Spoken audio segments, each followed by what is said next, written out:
1994, guerre du Rwanda. Des collaborateurs volontaires de Lyonnaise des Eaux se rendent dans le pays pour porter secours aux victimes. Suite à cette intervention, l'association Aquassistance est créée.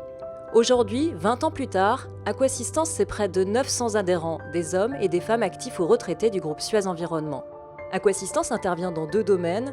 En situation d'urgence, suite à une catastrophe naturelle, pour approvisionner en eau potable des populations sinistrées, mais aussi dans des projets d'aide au développement, alimentation en eau potable de communautés rurales, assainissement liquide et gestion des déchets. Des projets clés en main, préparés en amont et suivis dans le temps.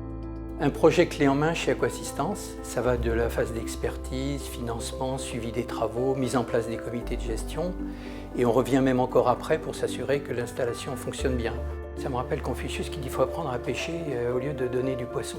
Mais nous, c'est un petit peu la même chose. Il faut qu'on associe les acteurs locaux dès le départ de notre projet, pour ne pas arriver avec quelque chose qu'ils n'auraient pas accepté. Donc on les associe même à la définition technique des installations qu'on va mettre en place.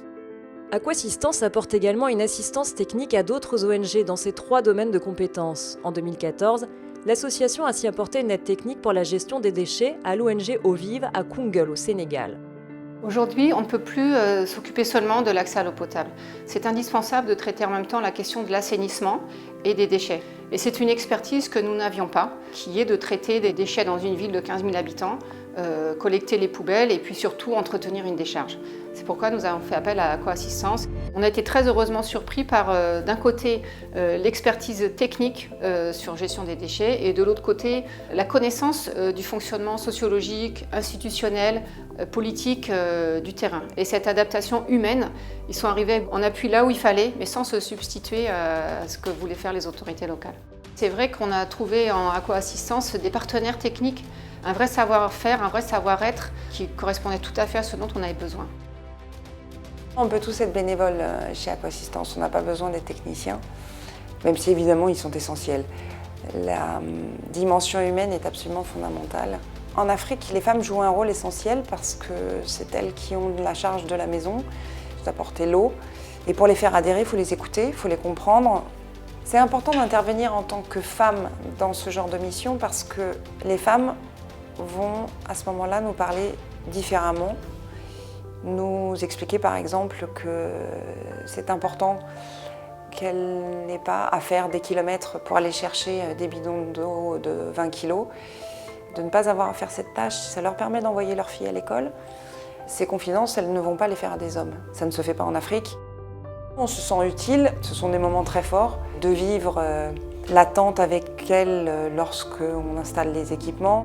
Et au moment où l'eau jaillit, de les voir, les larmes dans les yeux, se mettre à chanter, à danser, à taper dans les mains et puis après venir vous prendre dans les bras et vous embrasser et vous remercier. Ce sont des moments qui sont très forts.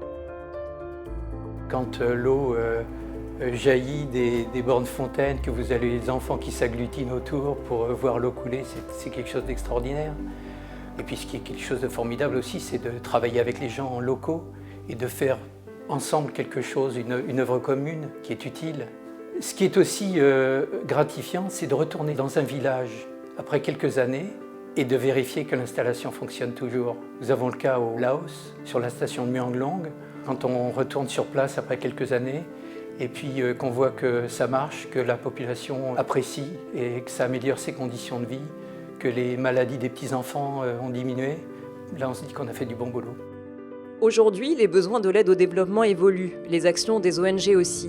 Il est dans l'intérêt de chacun de travailler en partenariat et de manière complémentaire. L'avenir des ONG, c'est de s'adapter à la complexité du développement. On ne peut plus traiter la question de l'eau potable isolément de la question de l'assainissement, de la gestion des déchets, de l'appui à l'économie, etc. Donc l'avenir des ONG, c'est de s'adapter à ça en travaillant ensemble. ONG d'appui au développement social, ONG avec des compétences très techniques, acteurs publics, collectivités du Nord, collectivités du Sud. On a besoin de travailler tous ensemble en fonction de nos valeurs ajoutées complémentaires. Aquassistance souhaite consolider ses partenariats avec d'autres ONG. L'association veut donner la possibilité à plus de bénévoles de participer à des missions sur le terrain. Elle veut aussi s'internationaliser en créant des antennes locales dans les sociétés du groupe à l'étranger pour s'adapter à l'aide au développement de demain.